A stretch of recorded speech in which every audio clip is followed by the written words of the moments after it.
అసత్య దోషమెంతో తెలుసా? సత్యం 100 అశ్వమేధాలంత గొప్పది. అసత్య దోషానికి ఋషులు మహర్షులు కూడా భయకంపితులవుతారు. పురాణాల్లో మహాపతివ్రతలు సహితం భర్త మాటనైనా జవదాటుతారు గాని అసత్యం పలకలేదు.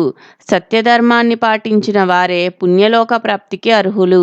ఎట్టి గ్రంథాలు చదవరాదు. కామాన్ని, క్రోధాన్ని, మోహాన్ని పెంచే పుస్తకాలు చదవడం వల్ల సమస్త అనర్థాలను తెచ్చుకున్నట్టే. శృంగార కావ్యాలు చదవడం వల్ల మర్యాద, సిగ్గు వదిలి స్త్రీ సాంగత్యం కోసం చేయరాని పనులు చేయాల్సి వస్తుంది. అలాంటి ప్రవర్తన ద్వారా వచ్చేది అవమానము, తలవంపులే. దానితో మనిషి ప్రవర్తన మారి నేరస్తుడవుతాడు.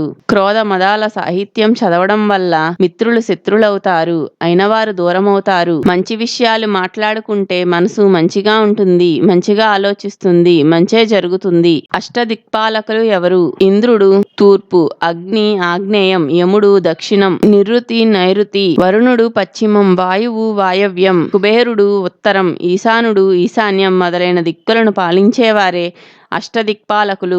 జపాన్ని ఎలా చేయాలి? జపమాలలో 108 పూసలుంటాయి. మాలలో లావు పూస మేరువు. ఈ లావు పూస జప సంఖ్యని కొలవడానికి సంకేతంగా పెట్టుకుంటారు. మాలను బ్రొటనవేలికి నడుమవేలికి మధ్య నిలిపి ఒక్కో పూసను ఒక్కో జపానికి దాటవేస్తూ జపించాలి. చూపుడు వేలును వాడరాదు. చూపుడు వేలు ఆకర్షణ శక్తి కలది, అందుకే జపాల్లో ఉపయోగించరు. తొలి ఏకాదశికి ఎందుకు అంత ప్రసక్తి?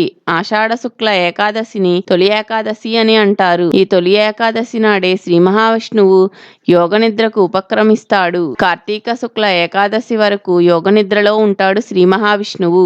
పిల్లలకి పేరెలా నిర్ణయించాలి?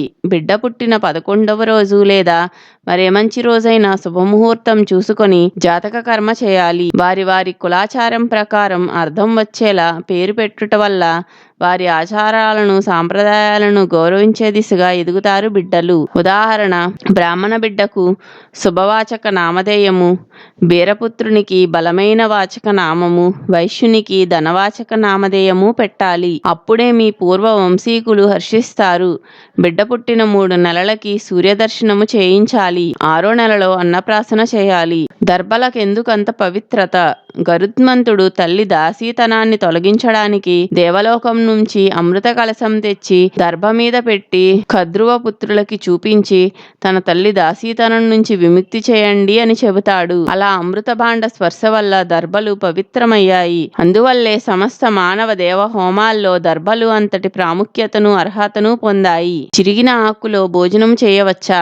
బంతిలో ఆకులు వేసేటప్పుడు కొన్ని చీలినవి వస్తాయి. అట్టి ఆకులో భోజనం చేయడం వల్ల ఆకు క్రింద మలినం అన్నంలో కలిసి అనారోగ్యం ఏర్పడుతుంది. అలాగే అనేక చోట్ల తిరిగి తిరిగి వచ్చి ఆ వస్త్రాలతోనే భోజనం చేయరాదు. ముఖము చేతులు కడుక్కొని ప్రశాంతంగా మౌనంగా భోజనం చేయాలి. గోళ్ళెందుకు కొరకకూడదు? అట్టి చర్యలు రాక్షస గుణాన్ని ప్రేరేపిస్తాయి. దానికి తోడు గోళ్లలోని మట్టి క్రిములు హాయిగా మనలో ప్రవేశించి మనలో అశాంతిని కలిగిస్తాయి. ధర్మశాస్త్రాలు గోరు కొరుక్కోవడం అనే అలవాటు మిక్కిలి దరిద్రహేతు అని సెలవిస్తున్నాయి. సోదర సమానురాలి వద్ద కూడా ఏకాంతంగా ఉండరాదు. ఇంద్రియాలు బహుశక్తివంతమైనవి. వావి వరసలను కూడా మరిచిపోయేలా చేస్తాయి.